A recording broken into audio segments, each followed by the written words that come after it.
Hello, ഇന്നൊരു പനീർ റൈസിൻ്റെ റെസിപ്പിയാണ്. അപ്പോൾ എങ്ങനെ ഉണ്ടാക്കണേന്ന് നോക്കിയാലോ. ആദ്യം തന്നെ മിക്സിയുടെ ജാറിലേക്ക് കുറച്ച് കശുവണ്ടി, ഒരു ചെറിയ കഷ്ണം ഇഞ്ചി, വെളുത്തുള്ളി, പച്ചമുളക്, ചെറിയൊരു കഷ്ണം സവാള, കുറച്ച് മല്ലിയില ഇതെല്ലാം കൂടിയിട്ട് നന്നായിട്ടൊന്ന് പൾസ് ചെയ്തെടുക്കണം. അതിനുശേഷം അതിനകത്തേക്ക് കുറച്ച് പീര കൂടി ആഡ് ചെയ്തിട്ട് അതൊന്നുകൂടി ഒന്ന് പൾസ് ചെയ്തെടുക്കുക. ഇനി ഒരു ചട്ടി അടുപ്പത്ത് വെച്ച് അതിനകത്തേക്ക് കുറച്ച് നെയ്യ് ഒഴിച്ചു കൊടുക്കുക.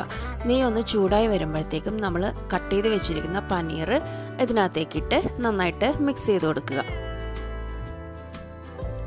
പനീർ ഒന്ന് ചെറുതായിട്ടൊന്ന് ഫ്രൈ ആയി വരുമ്പോഴത്തേക്കും നമ്മൾ അതൊന്ന് ചട്ടിയുടെ സൈഡിലോട്ട് മാറ്റി വെച്ച് ആ ഒരു എണ്ണയിൽ നമ്മൾ നേരത്തെ ചതച്ച് വെച്ചിരിക്കുന്ന ആ ഒരു മിക്സിട്ട് നന്നായിട്ടൊന്ന് വഴറ്റിയെടുക്കണം.